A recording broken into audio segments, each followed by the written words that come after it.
Hello and welcome to the Anime Abroad podcast. I'm your host. My name is Kyle, and I'm here with Jared and Ackee.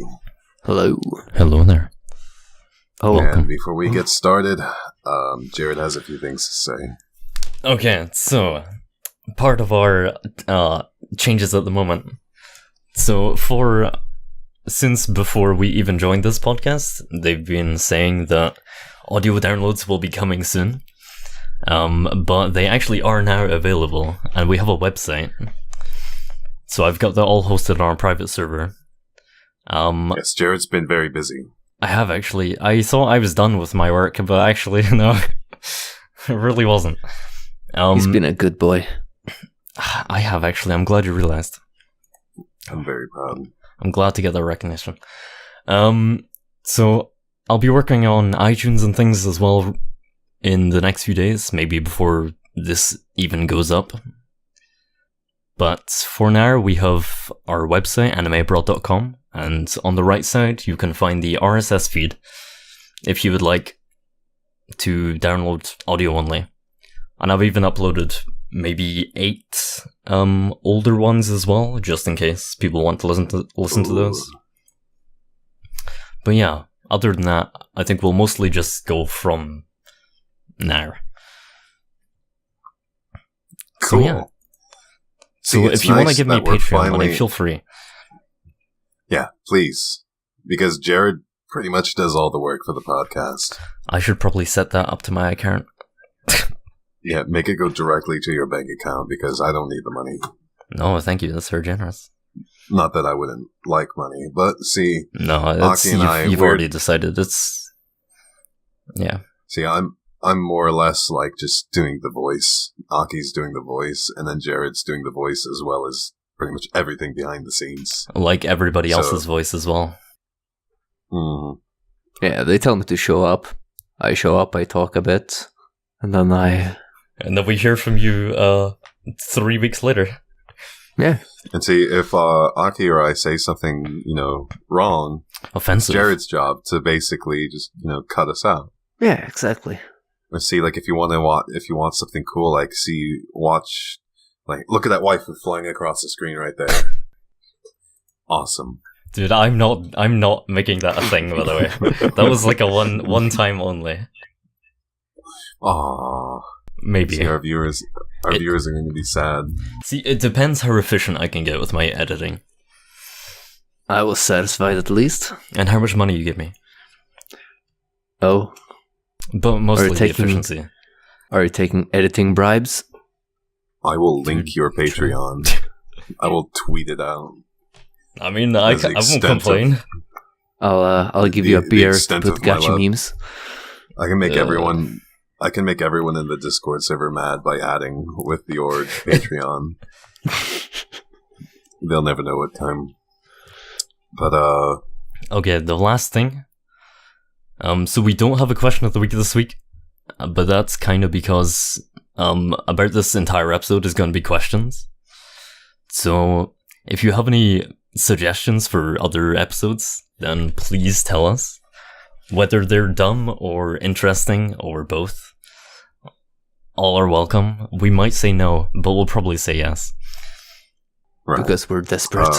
Yeah, we're pretty desperate. We're not very good at it. I would also like to mention this is the first live stream of Anime Abroad podcast. We're trying a new format, and if it goes well, we're gonna do it again and again, and we're gonna keep doing it until we have 100 subscribers on Twitch, and then we'll start getting money. Oh shit! People will start subscribing with their Twitch Prime accounts. Sweet Twitch Prime. Huh? Everyone's favorite subscription. Sweet streamer money. Like, we're not Dr. Disrespect yet, but I feel like we're rising up. I mean, we started. That's a good step. Yeah, I mean, the good thing about being in rock bottom is that you can only go up. Exactly. But anyway, let's segue into the actual episode. Today, we're going to talk about some good old anime news. And see, it's kind of my fault because we never actually No, we have done this before, but see, I'm always late with picking up news. So it was only this morning that I looked for news. No, that's a lie. I had one picked out a week ago. You said you were going to do it 2 days ago. Yeah, I know. I did pick one out that At least day. you made it in the end. Yeah. But other than that, we're going to use those to segue into more discussion. So let's begin. First up, we have Kemono Friends director Tatsuki recruits background artists On Twitter. Does this spell? Does this spell fortune or not fortune? Dude, this is fortune. If he's not doing season 2 of Kimono Friends, then he may as well do something else, because so many people love this guy. Right. And even like so many people in the industry are big fans of Kimono Friends or him. So I'm pretty excited. Which is beyond me. But is it worrisome that he needs to tweet out that he's looking for animators? I can see what you mean. Background artists. I remember, I think it was Eromanga Sensei's director asked a while before. That might not be the right show. They asked for, I think it was either animators or animation directors. I mean, they're kind of the same thing to an extent, but I remember them asking on Twitter as well. But right. I think that's not as good a case as this. Like, maybe that's how people recruit nowadays. I mean, honestly, the anime industry is so much about connections, like personal connections, just friends. Yeah, because that's what I meant by, like, is it worrisome? Because you would think that an anime as popular as Kimono Friends, the creator would, or I should say the director would have those connections and wouldn't need to, tweet that he's looking for background artists. The only thing is, as far as I know, this guy's not got that much experience. So he might not have built up all those connections. I mean, as I said, a lot of people love him, but I don't know how well he knows people. I mean, from what I see, so many people love it, so I would assume that it's a call to arms for most background artists would love to work on a new. Yeah, I think a lot of people would like a new work by this guy. Yeah, maybe he is new and he doesn't have the connections, but he has a lot of talented people that follows him on Twitter that will then see shit, he's looking for it, and he would not reach out to them because he thinks that they are way beyond him, but they want to work for him. It's possible. Yeah. Right, and then this is 24,000 retweets, by the way.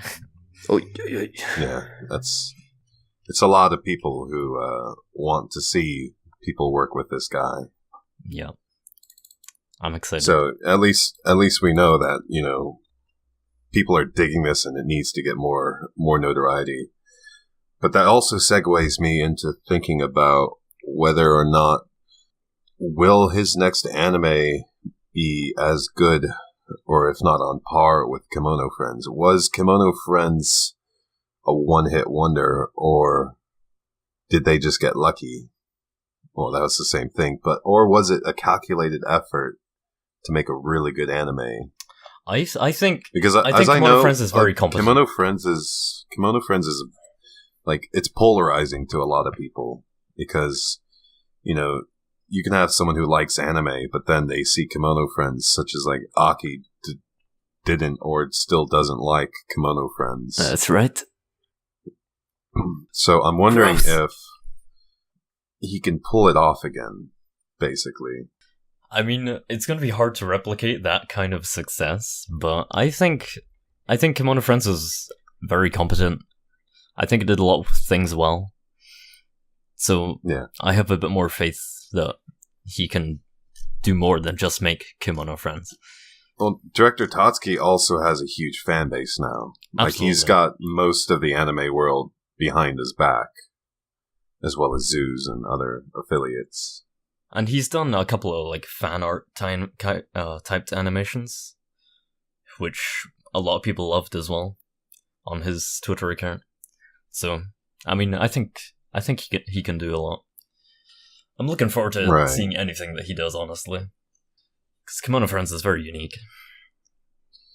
That I can agree with. Yeah. Yeah, September 25th, he announced that he's not working on the Kimono Friends project anymore, so... Yeah, and this was October. Whether or not his previous parent company will still go through with Season 2 or not, I mean, it was a publisher or whatever, a big production company. They'll do whatever they want. Yeah, whether or not they go through with it or not, I doubt it will have the same success as Season 1. Very unlikely, no, but I think they will definitely still do it because the mobile game is coming out in January. So yeah. I think it will be a... what was the author of One Punch Man? One. Oh, it was one. Yeah, when he made the Mob Psycho, it was not as unique and really not as... No, it was unique, but it was not like as groundbreaking. What I think Ackee's trying to say, it wasn't as widespread popular as One Punch Man. Okay, and I don't think it had it would have been nearly as popular if One Punch Man hadn't been on before. And yeah, sure, it was like the manga wouldn't a really, really unique thing, probably, but yes. It was still in a pretty, I don't know, a setting that would have toned it down a lot, while One Punch Man is really one of a kind. Yeah. Well, I mean,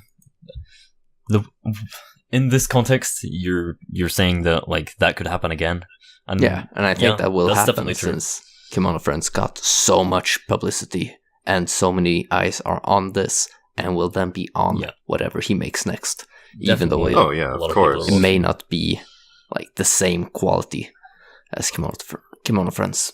Dude, if they pull a Mob Psycho, then we're good. Kimono Psycho 100. I think whether or not it'll be well loved by the fans for whatever Tatsuki does in the future. Yeah, I just hope that he gets to do what he does want to do. Yeah, because I think that's what people want. Like in the beginning, I'm glad that he stood up for what he wanted to do. Because I feel like too many creators who have their things turned into anime settle for what the companies want. I mean, yeah, it's all about the producers. I mean, they're the ones with the money and the power. I mean, I can't speak for them, but I would like to think that whoever created Isekai Smartphone is like rolling in their grave right now. From how like shitty the anime is. I mean, I'm sorry if I'm stepping on anyone's toes. Maybe a lot of people liked it. Honestly, I have no idea. Yeah. You never know what's popular with a lot of people. It seems to be there's like a middle ground between what Japanese fans and Western fans like, and then you have like the fringe cases where like Japan loves this whole franchise, like buying and selling used panties, but then like when you go to Western culture, they think like, wow, you're kind of a deviant, and I think that's completely wrong and kind of disgusting. I'm not sure if that's a popular thing. It happens, but it's not normal. There is a quite few thousand people who subscribe to r/used panties. I'm sure they're not all Japanese, then. Is that like a loot crate, but for panties? Well, no, it's just girls who post pictures of themselves in the underwear they want to sell. Oh. Thanks for the info. Anytime. The more you know. The more you know. Yeah. Where can I find these? No, let's move on. I'll or you can tell them, I'll cut it out. No, it's fine. But I don't want to like pull it up on the stream and, get fucking flagged on Twitch. My plan is spoiled. Yeah, same. But let's see.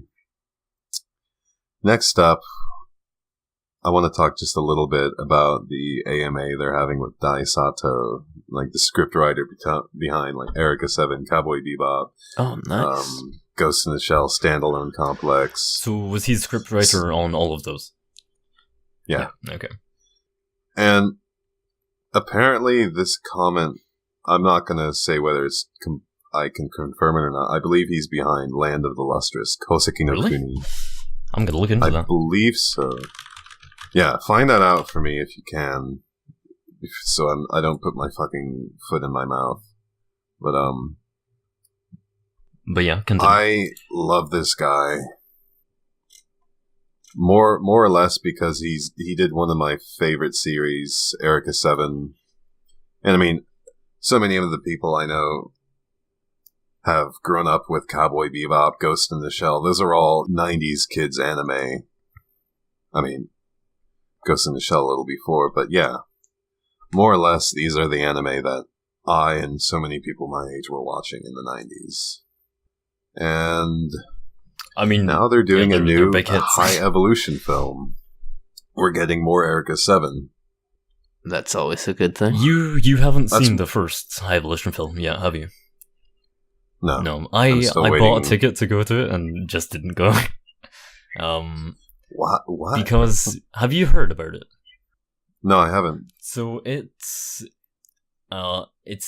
mostly a retelling and mostly old footage.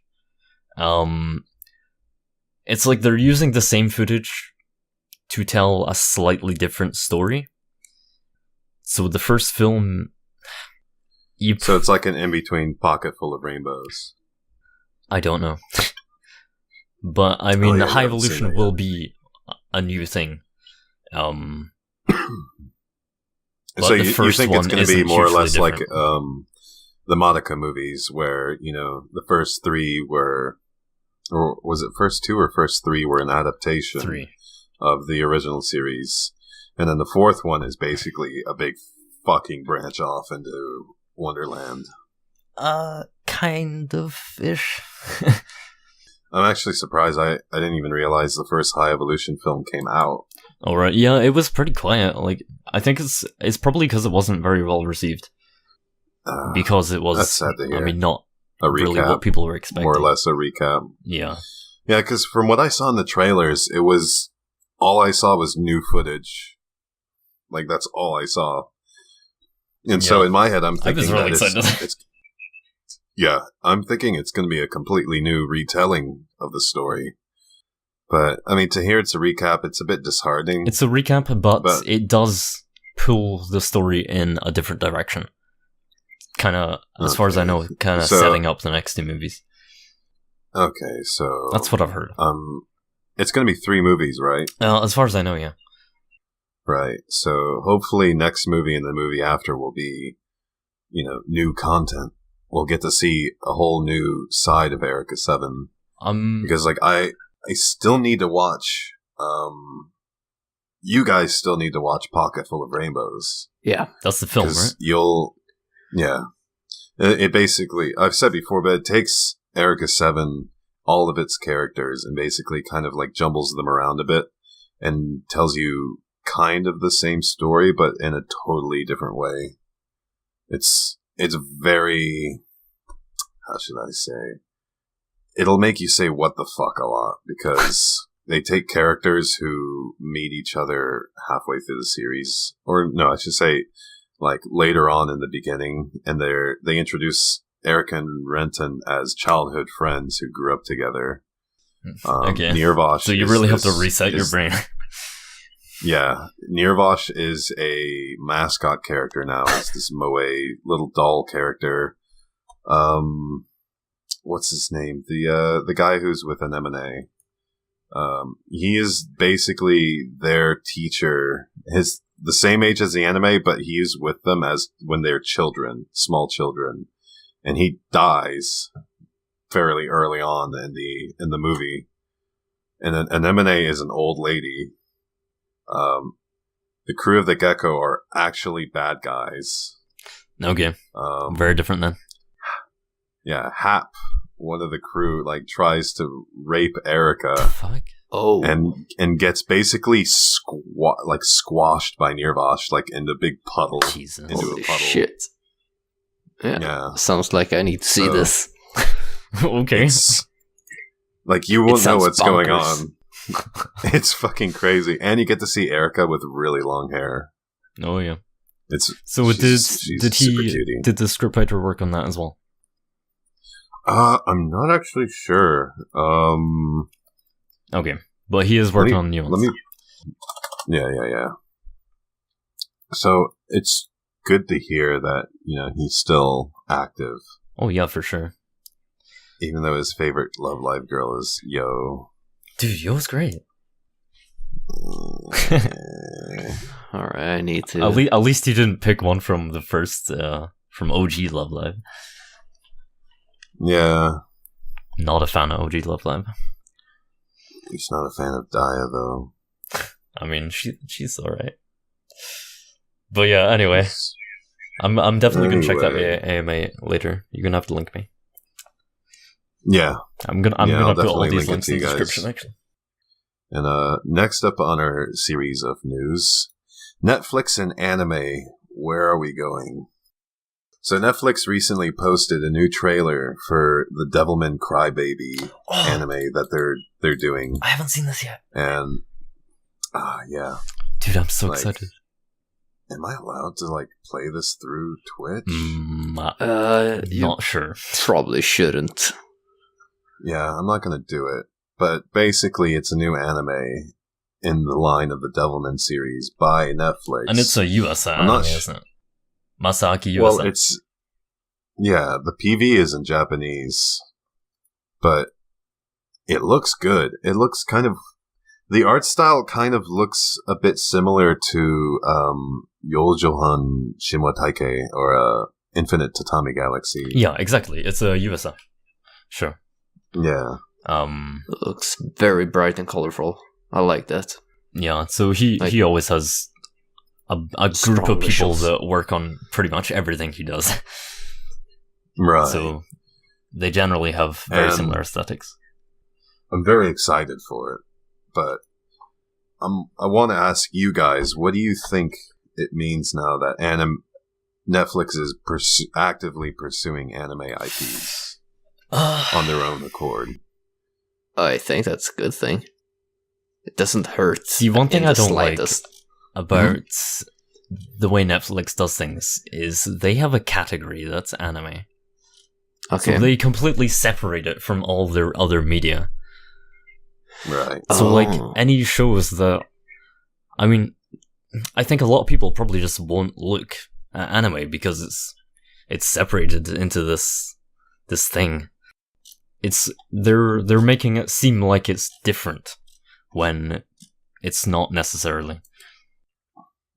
Another thing that worries me is they separate it, yet they keep it into the same broadcast format as their own Netflix shows, where you get basically all of the episodes at once instead of in a weekly format, or you might get a chunk of a season in one sitting. And they did that for the Castlevania anime. Yeah. And I didn't like it because when you take a bunch of episodes and drop them all at once, you don't give any of the fans time to talk about it. Yeah, because they'll talk about it for a week and then it's done with. It's very different from the way that a lot of people who watch anime are used to talking about it. Right. Because when they look at it this way, Netflix usually releases like they have because they... Honestly, I don't know why they do it. But if you were to release in a weekly format, you would allow the fans to talk about it each week. Therefore, when people talk about something, other people see it and they want to watch it too. But when you release them all at once, people will talk about it for maybe a few weeks to maybe a couple months. And then they don't talk about it anymore. I can understand them wanting to release every show in the same format. Wait, Castlevania did not air on TV, did it? No. Which is... I believe it was pure Netflix. Okay, so that is something I do find interesting, because one of the problems with TV anime is schedule. So... Most TV shows do not stay on schedule. They fall behind. But actually having a well-planned and being given enough time to complete the work generally you can really tell the difference. Yeah, so what I think is, well, it's both positive and negative. This is probably not going to be something for the anime community, as it is going to be a gateway for normal Netflix users to maybe dip into anime if they see the category. And that kind of hurts that they've separated it from the rest. But it would be just strange to have only the anime parts be on a weekly basis. And most shows seems to do really well on Netflix anyways, without being weekly. Yeah, people always talk about binging stuff on Netflix. Yeah. As neutral. I haven't checked, but I only see this being posted by Netflix Japan, which I'm wondering if they're going to post the English dub version of the PV on their regular channel.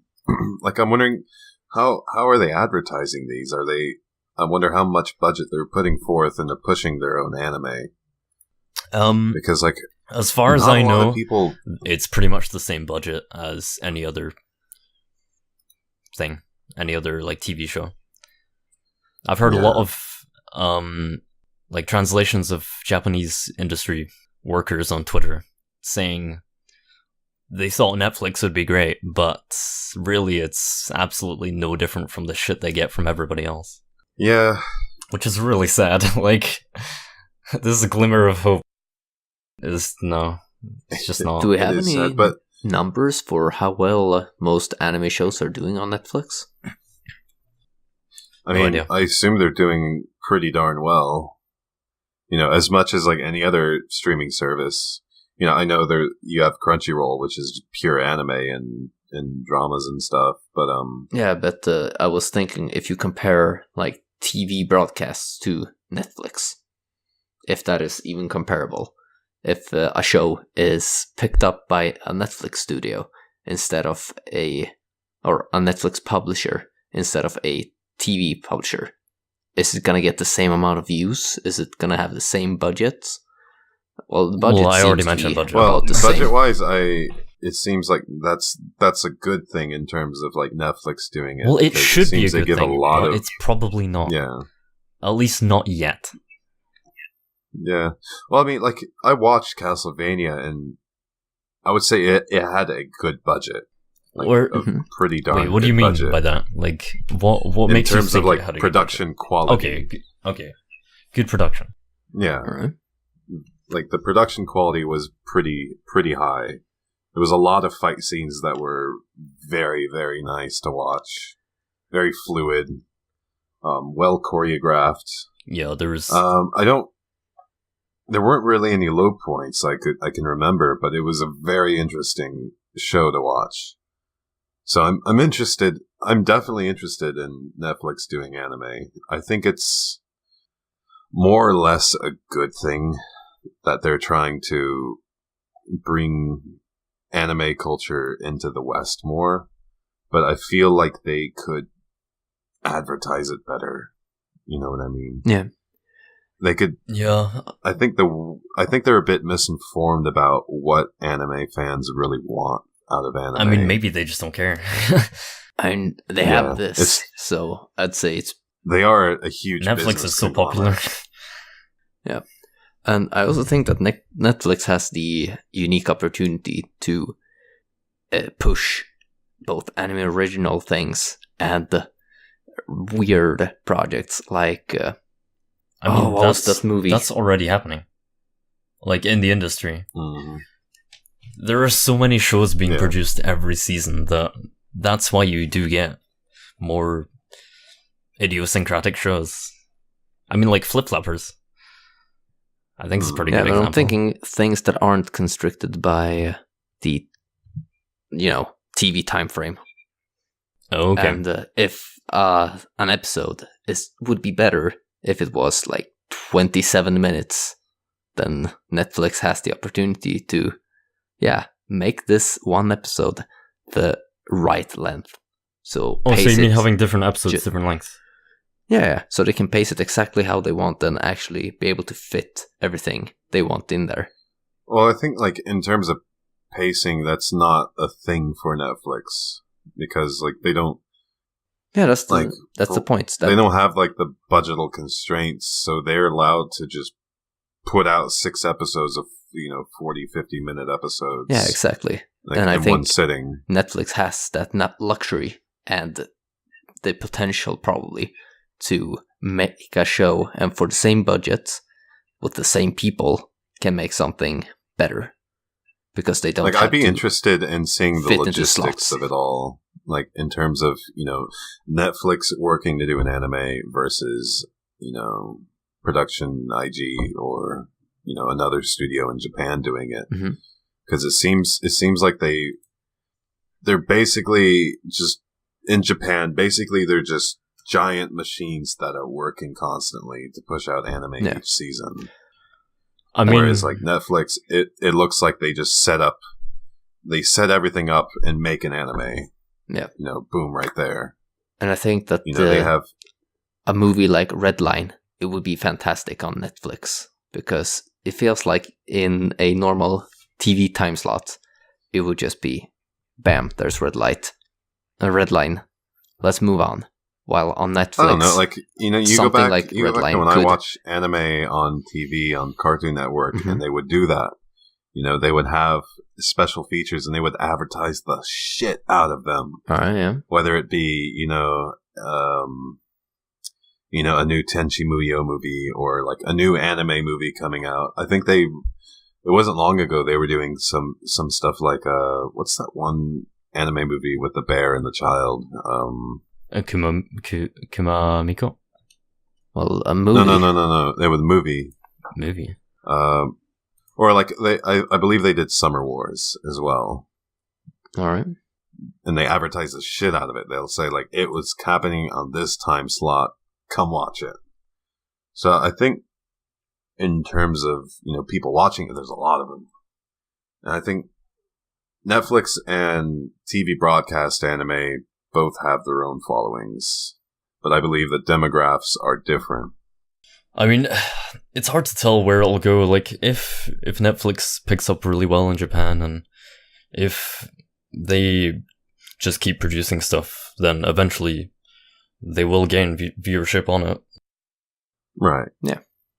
And I think that the right way for Netflix to go is to do anime originals where they can tailor the show for their own audience and their own formats.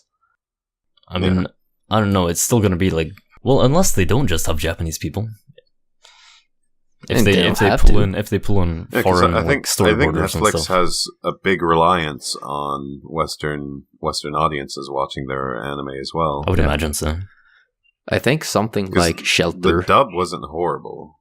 Something like Shelter could have a really big impact on Netflix if someone comes along.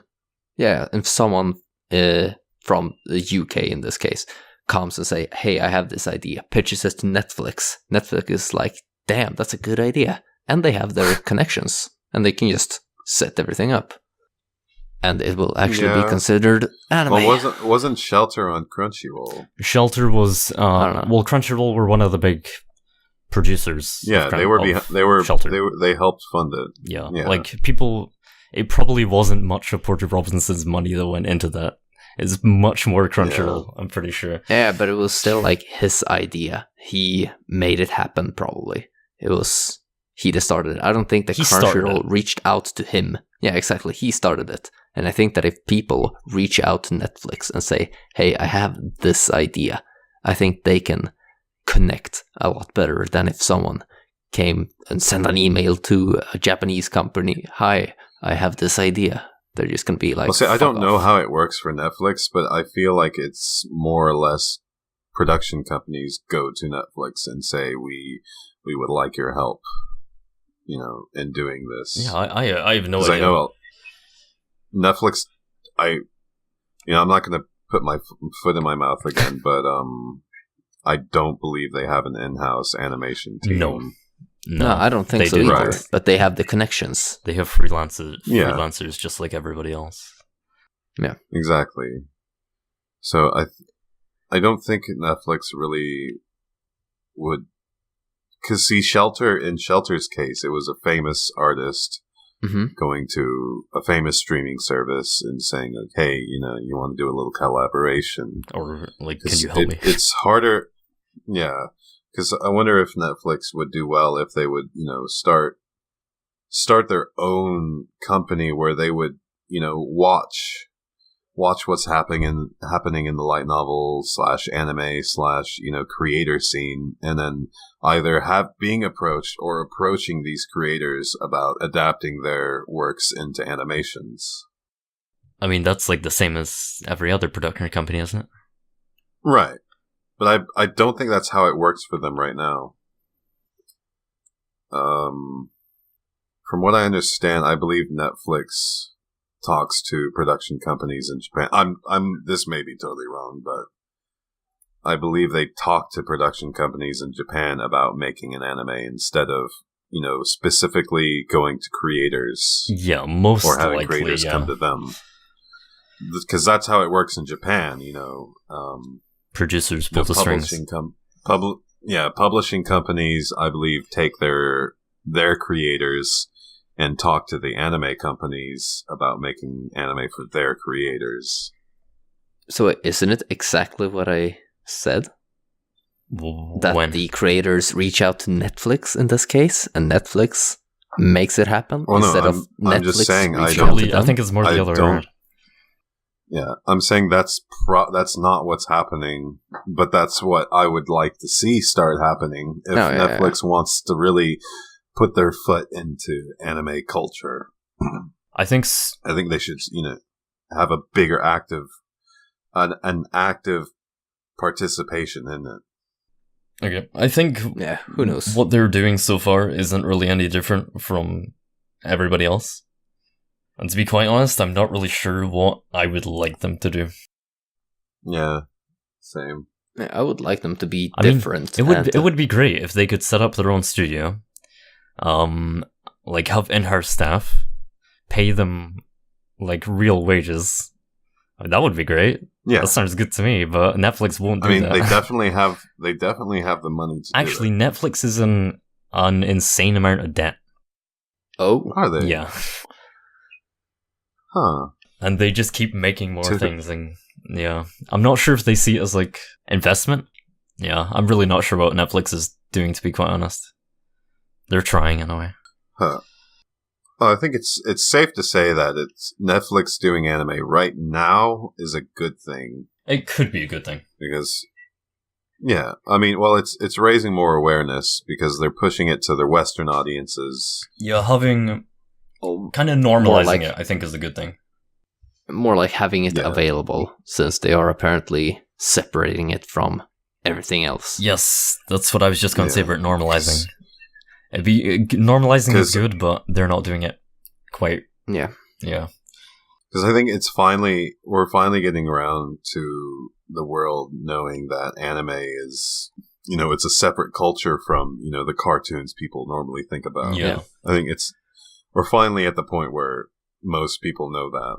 But people still separate it from non-anime. Yeah. But it's become almost a mainstream thing now. It's definitely not nearly as niche as it used to be. Do you have any idea what kind of shows are on Netflix? If it's more of a generally accepted sort of anime, or if it's just a mix. It's normal a mix. Slice of life high school. They've Hunter x Hunter. That's good. Yeah, I've only browsed Netflix for anime once, like about probably 6 to 8 years ago. All right. And that was when I watched Gurren Lagann for the first time. Oh, right. I watched it on Netflix. Yeah, I have a big list here. They have like Ajin, Aldnoah Zero, Attack on Titan, Blue Exorcist, Castlevania. They've got something going on with Polygon, anyway. Polygon Pictures. Right. Because I think Godzilla, which is coming out within a few months, is going to be on there as well. And they had the Blame... Is it a film or a series? That was maybe even exclusive to Netflix? I still need to see that. Yeah. It doesn't look like there's a bunch of just the normal seasonal garbage, actually. Looks like they have a high. See, that high actually segues into our next topic. Garbage. Which I don't have an article for. I don't have a article for it, That's but fine. I just want to talk a little about Hideaki Anno. Okay. And like what the fuck he's doing with Evangelion. What is he doing? Tell me. Like I'm sure everyone wants to know, but they're being so tight-lipped about anything that concerns Evangelion except for the motherfucking merchandise. Holy shit. We have fucking Evangelion colored Crocs right now. Holy shit. And like other merchandise. They're pushing the fuck out of merchandise. I did not know now that. That's interesting. Yeah. Huh. As well as figures. I'm seeing more and more figures for Evangelion coming out. Trying to revitalize that no brand. Fucking, like, literally no news, no PVs, no anything about what the fuck, you know, what do they call it, 3.0 plus 1.0. What a stupid name. Whatever they're fucking calling it. There's been no news about it, but like the only thing they say is like it's still happening. Like we're still doing it. I feel like it's been going for years, like a long. I feel time. like it's more or less a burden now. That's maybe he just exactly what doesn't happened want with Redline, and when it came out, it was fantastic. So that's a bit different. Could be great. I mean, yeah. Redline. Redline was like specifically created. Yeah, it actually took like 7 or 8 years to create. Whereas this, I mean, it's hard to tell if they're actually working on it very much. Oh, like it's what they're doing maybe just on a it. side project in a studio. Like I wish they would, give us tweet some fucking pictures of animators doing shit, or give us some fucking stills or anything. Show us some concept art. Like more or less, I want to see a fucking. I want a PV. They upload a picture of a lonely guy in a basement. Like, this is our guy working on the Evangelion movie. This is like hell. Yeah. Look, he's here. He's in the studio doing things. He's got a chain like, when to the wall. Fuck did 3.0 came out when? Like 2012? I don't know. 2014. So that was, I thought it was a lot longer ago, but yeah, 3.0 came out in January 2014. So it's been almost 4 years. Yeah, almost 4 years. So more or less, I'm segueing into the fact I'm now he's also not only is 3.0 plus 1.0 plus 0 coming out, he's taking time off of that to do Godzilla. Yeah, which he already did one of. Right. What was it, released last year? The start of this year? I believe so. It was either early this year or late last year. Unless he's like completely finished the storyboards or something, and he's thrown it to someone else, I doubt he's working on Eva. Yeah, more or less, I want to see him finish Eva, like be done with it. I want to be done. I don't want to say like, oh, hey, I hope you guys are ready for 2.0 plus 1 plus 1 plus 1, Evangelion 5. 0.2. Maybe. The Maho Shoujo spin-off. I think fans of Evangelion, well, I don't want to speak for all of them, but I'm a fan of Evangelion, and I'm kind of getting tired. Tired. Yeah, understandable. Because 3.0 was such a big, weird clusterfuck that 4.0 needs to be amazing. Like, I need to see the fruits of all this labor that have been supposedly going on. But other than that, I want to see new IP from Anno. Like, I want to see him do something that's not Evangelion, not Godzilla, not something that exists. I want to see new anime from this guy. We had like a spurt of new anime that were kind of... Oh no, I'm thinking of someone else, sorry. I was thinking of the Psycho-Pass dude. Again, Urobuchi. The writer. Yeah, Urobuchi. Like, that'd be a cool collab. You know, Hideaki Anno and Gen Urobuchi. I don't know. You're talking like those are two levels of dark that are layered together to create something those two fucking people work together, sinister. Yeah, I can't imagine people who would be good at working with Anno. He doesn't seem like a very They're gonna have heated I feel like arguments. to work with Anno, you'd have to be like, you do these 3 minutes, I'll do these 3 minutes, and you do these 3 minutes. Your 3 minutes or shit. Let me do that. They're gonna have heated arguments about which characters to kill. Yeah. I can't imagine like Anno doing a collab. That would be like neither can I. Miyazaki doing a collab. Yeah, he's not let out of the dungeon just yet. He has to finish Eva. Nah, he doesn't care. Yeah, pretty much.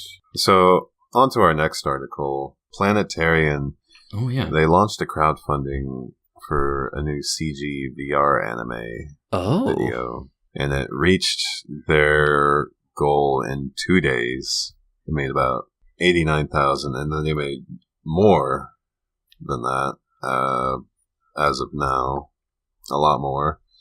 And it successfully funded the 360-degree virtual reality video will feature Hoshino's Starry Sky explanation. Yeah, I thought that might be a scene from the net anime. I guess that's fun. It's just going to be a slice of the anime into VR format, which, I think it's fun. That'd be but cool. What I wanted to talk about is, as well as we're seeing more VR things that have to do with anime. Like, we've got the Ray Zero Rem VR that's coming to Steam VR this winter. Wait, what is that?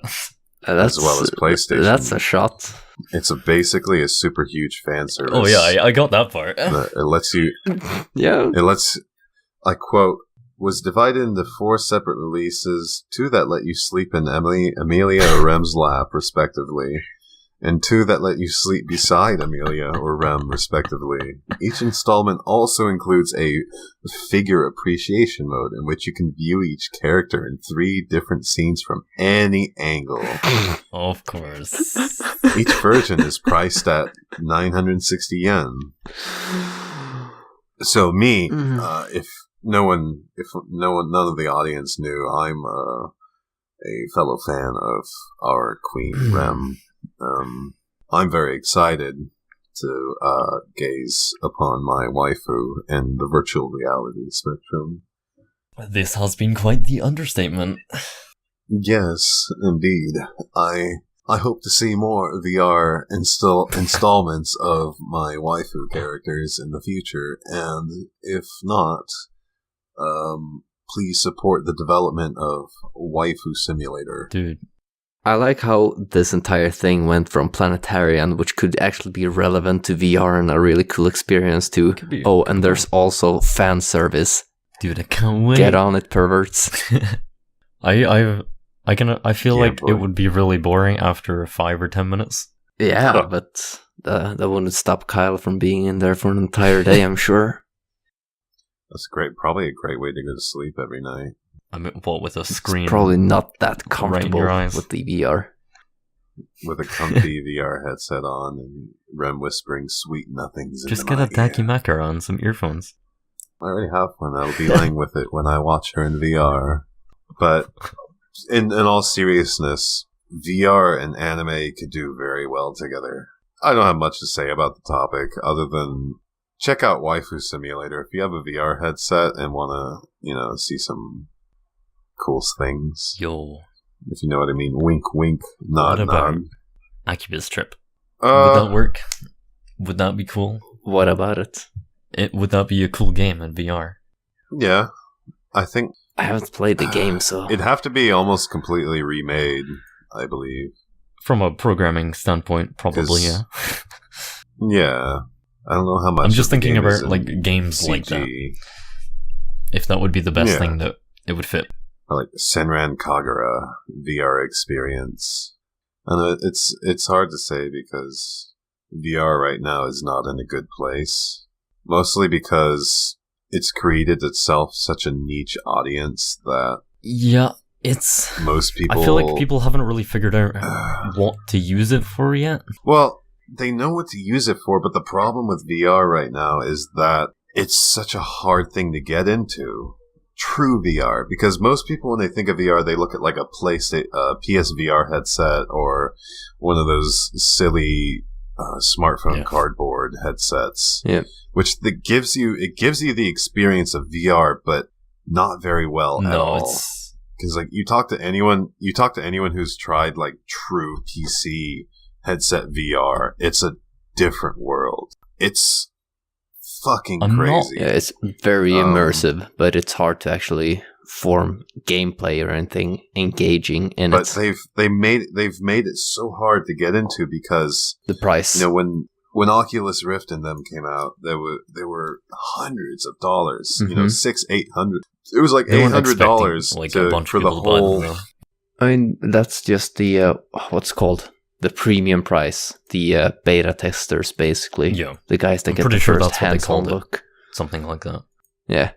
Yeah, they wanted the demographic to be rich kids, basically rich people who could afford these headsets. I think that's basically what's always been going on with new technology. Yeah, because it costs a shit ton to make and to get as much of it back as possible.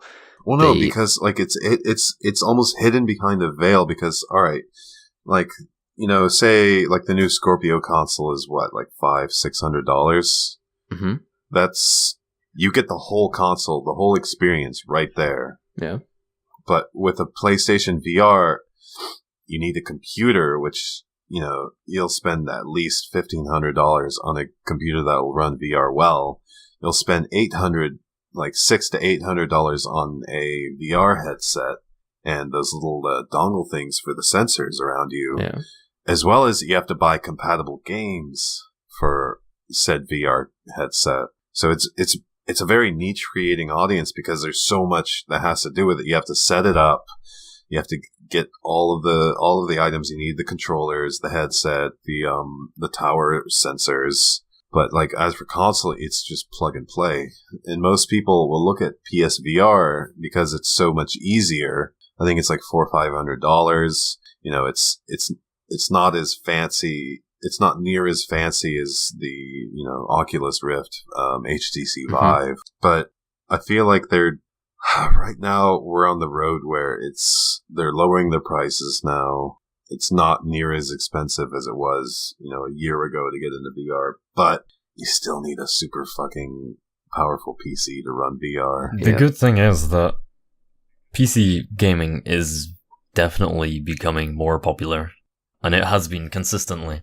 Right, because it's becoming a lot more accessible. Like YouTube, there's huge YouTube channels out there explaining, you know, like why PC gaming is good. How to build it. Jay's 2 cents, Hardware Connects. How to get the most for your money. Exactly. Like, you know, me personally, I built a really fucking cool computer and I did, you know, 400 or 500 hours of research on YouTube. And now I know how to build a fucking super cool water-cooled computer all by myself. Yeah. It's very shiny. I think for VR to become more of a big thing, I think they need to keep going like they are and lower the prices and maybe even lower their standards a bit. Maybe have a bit janky VR things, but just letting people experience it. And then they have wait. I don't want them to settle. Then they have the high tier things that can maybe be available in arcades and they are funded that way. But I don't think that putting a lot of money into the really high end stuff will pay off because that's not a level many people will reach. They're not gonna... I mean, the thing is, you need it to be good quality or it just won't be a good experience. Yeah, because a lot of people, you don't have the right frame rate, you're going to get motion sickness. A lot even of the people time. Who don't normally the frame rate is absolutely important. You need a good resolution. Yeah. Because I believe like most VR games are set to be like 90 hertz, 90 frames per second, at least. Well, I think that maybe then you need to look at what kind of art styles you use. Because maybe you shouldn't have super realistic, high fidelity things. Well, it's hard because it's so hard to get into. Like, first you need a gaming computer, the VR headset, and everything included. which is expensive as fuck. Yeah. Like, they could make VR headsets as cheap as possible, but you're still going to need a competent computer. Right. Yeah. Which a lot of people, I mean, it's getting a lot better now. Yeah, and I think that the future lies in that competent and not the super high-end stuff. See, the thing is, I think they need to open up for those first. The thing is, you have games now that not everybody can run full settings. And you can have the same thing with VR. You get the settings that your computer can do. Yeah, because like there's so much setup involved software-wise as well. You have to tweak settings until you can be happy, and like the market for VR right now is just. I think it just needs time. It needs software companies to actually make things for it that people want. Yeah, but that will take time. Because like you go to. If you've never experienced VR, like find somewhere that's having a demo and try it out for yourself. It will blow you away. Yeah, I've tried. You will be on the fucking hype train. Yeah, I am. You'll want to build a computer, but I don't think that aiming for that high end stuff right off the bat is how I'm more or less it's speaking to like the viewers. Like, I mean, I don't think it's aiming for the high end stuff. It's just a hard market to get into because no one can understand VR unless they try it. Yeah. No one can truly, like, you can tell someone up and down like how realistic it is, like it puts you into the game, but until you experience it, you don't really know the magic. People still play 30 FPS games. Yeah, pretty much. Yeah, that's true. There are still people who don't know what like constant 60 FPS and up games are like. 144. Gamers aren't worthy of true FPS. Yeah, I mean, I'm not a huge sample pool, but I don't think I can go back to console gaming, like standard console gaming. Like I bought myself a Switch because I fucking love Nintendo games. But other than that, I don't think I'm ever going to really buy a console again. That depends what games you're going to play at the console. Well, yeah, but PC is for life, pretty much. Yeah. Because, I mean, I use my computer for everything, so I have an excuse to have a good computer that can play games. Yeah. I don't play that many games. It's just I need a good computer. Pretty much. But yeah, let's... I did not expect us to go and talk about video games. It's technology. Video games abroad. It's a segment of otaku culture. Yeah. Visual media culture. Eventually we're gonna get the true Sword Art Online experience. That's where we're going with this. Dude, yeah, that would be cool. Well, maybe not quite as extreme as they went, but, something along those lines. Yeah. VR. All or nothing, let's go. But as for our next topic, well, like the news article is, it's kind of old news now, but Cardcaptor Sakura is getting a new anime, and I want to talk about what you guys think about the anime industry digging up so many of these old IPs and giving them new life. Or is it a good thing? Is it a bad thing? Is this a call for we need new IP that are actually fucking good? Or if they can do good on the old ones, why do they need the old IPs to make good new anime? I think that's an absurd thing to say because we've had so many good new stuff recently and the last few years. No, I'm talking about like it's obvious that we're starting to pull older anime out now. Yeah. And they're helping a lot. There's been an influx. Yeah, a noticeable influx of new anime riding on old IPs. Uh-huh. Like, I mean, look, Tiger Mask. Devilman. Devilman is an old as fuck anime. And Tiger Mask. Yeah. Mm-hmm. Tiger Mask, fucking Fully Cooley. Kino's Journey. Kino no Tabi. But, I mean, I'm not saying it's bad or good either way. I'm just asking the questions. I think it's good, actually. Same. So, I think I mentioned earlier, but there is a ridiculous number of shows being produced. Right. For the amount of people that are working on them. Mm-hmm. So if you're doing that, you do need more things to base them off. Yeah. Like for me, I'm happy that they're doing it, but I'm also a bit scared. In terms of like, you see old like 90s anime like Full Metal Panic, it's getting a remake / reboot, but why?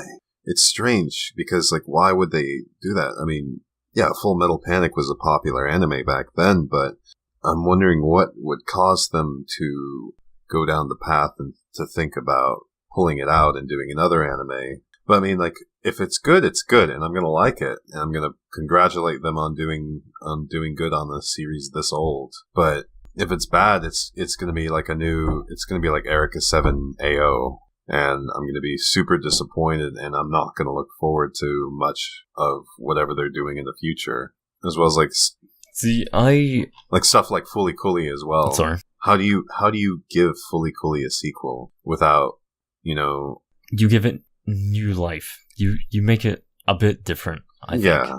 You put a different spin on it. I don't think there's any point in trying to do the same thing again. Because you have this old thing that people love already. But see, like, with why not do something different? With adapting an anime like Fully Cooley, there comes some, like, heavy expectations to what it's going to be like. Like, people are going to expect it to be like the old Fully Cooley. I mean, whether it's, different in some aspects or not, but I feel like most people who are looking forward to this new Fully Cooley anime are looking forward to seeing, old characters being revitalized, shown again, past developments being explained further or added upon. But there's so much room for fail because anime like Fully Cooley was really different than a lot of other anime. Like back to like Cardcaptor Sakura, I think it'll be hard to not do good because they had such a set formula for how Cardcaptor Sakura was good. Whereas you have Fully Cooley, which was a really enigmatic anime that pretty much ended full tilt ended, but now they say it's going to continue somehow. Mm-hmm. And I think that's one of the good reasons to do something completely different. But do you think that the expectations of the fans will come to play if they do something really different than Fully Cooley? Like, I don't expect them to, completely change genres, change demographics, change themselves, but I do expect them to keep to a certain pacing, a certain mood, if you know what I mean. I can totally understand why people would be worried, but see, I say this without having really any strong emotional connection to older shows. I never really watched any, right. But if it's bad, then I generally just ignore it. Yeah. Because the first one's still good. The second one tried. Yeah, I think it didn't work. If they try to revitalize these old shows, I think that a lot of people are just gonna go back and watch the old things first, and even those that watch the new things and have no experience with the old stuff, maybe they can get an interest in the old stuff through the new. Like for me and Tiger Mask. In the end, I believe it's more or less about whatever kind of sentiment you carry into it. Yes. Because, see, for me, I'm not going to care as much about whether Cardcaptor Sakura, the new anime, will be good or bad, because I didn't have a real huge connection with the original. So I can understand where you're coming from in terms of like older anime, but I do remember where it has hurt me in the past, like bad, like Erika 7 AO. I'll bring it back up. It was pretty devastating, to be honest, because I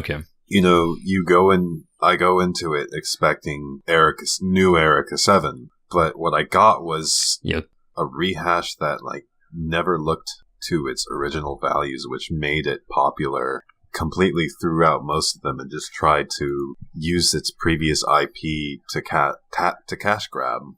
It's what I felt like when Erika 7 AO finished, because it had nothing I loved about the original series in it, other than, cool animation of giant robots doing things. Yeah. Other than that, it had such a wonky storyline with weak characters. So I have an example. Okay. Gunbuster and Diebuster. That's a good example. Like Gunbuster and Diebuster. Were they like 20 years apart? Let's see. Gunbuster was late 80s. I think it was 87, and then 88. Diebuster was 2004, I believe.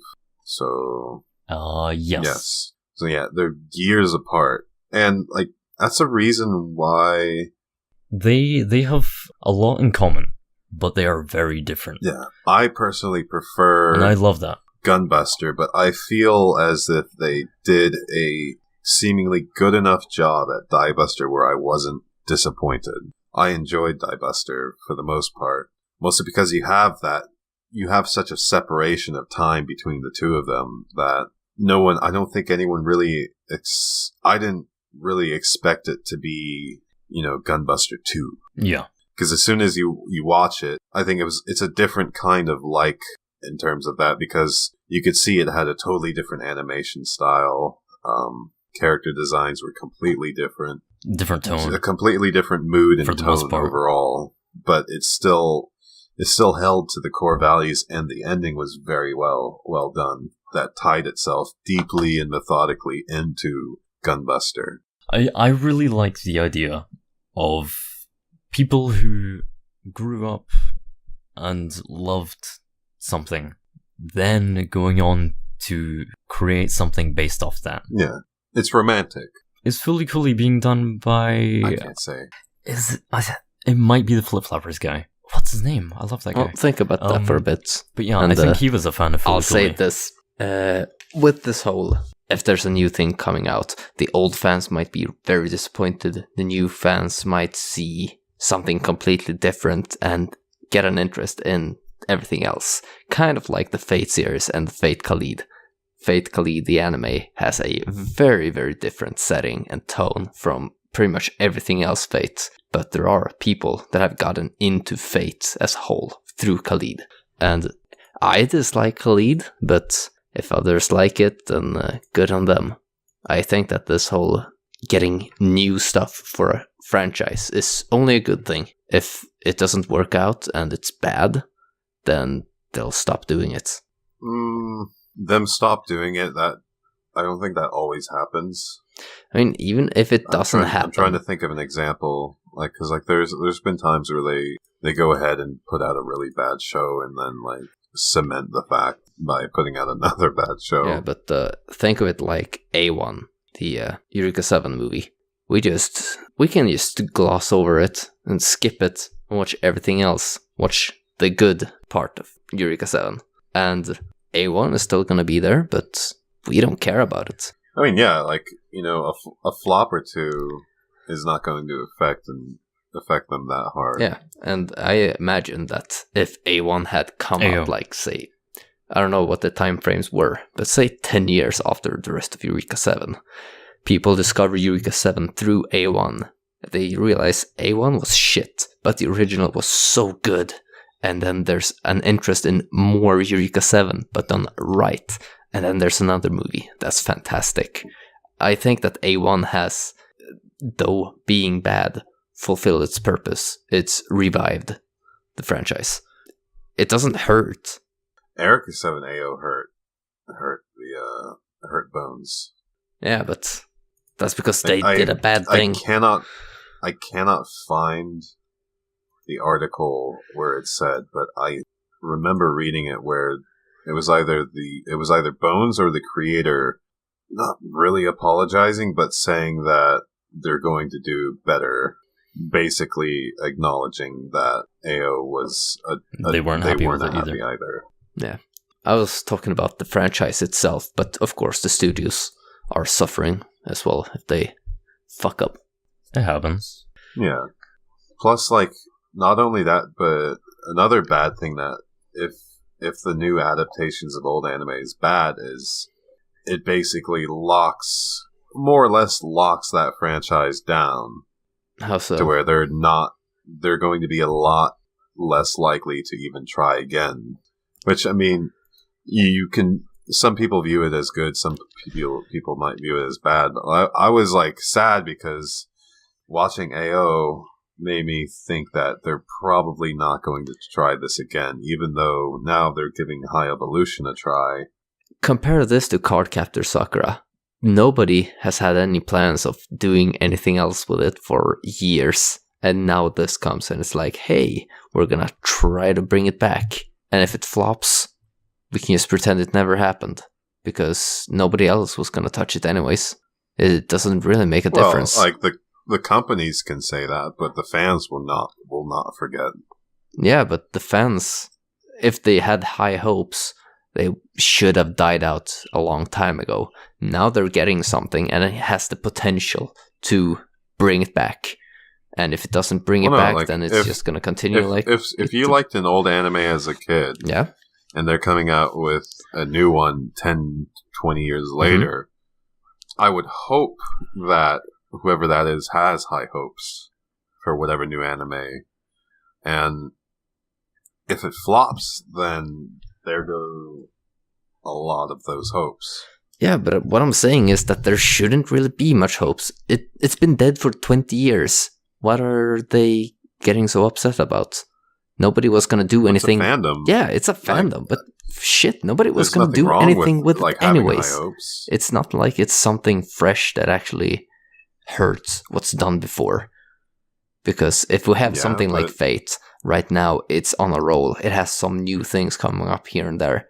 If it had, I don't know, a big flop, it would just get drowned out by everything else. And yeah, but it's still up to the fans, though. Yeah, but imagine if this whole Fate thing, it died down, and then 30 years later, someone is like, Fate's like an odd choice, just because everything they do is very different. I think they almost have like their own safety net at this point. Yeah, I guess by having things. Fate's so expensive, though. But, actually, because they basically have all their IPs, but they're free enough in their weird universe that they can just make an anime, and that's just a different universe. It doesn't matter. Actually, let's go back to Tiger Mask. It's something that hasn't been touched since like the 80s. Who the fuck is gonna care about Tiger Mask W being, if it had been bad? Who's gonna get upset about that?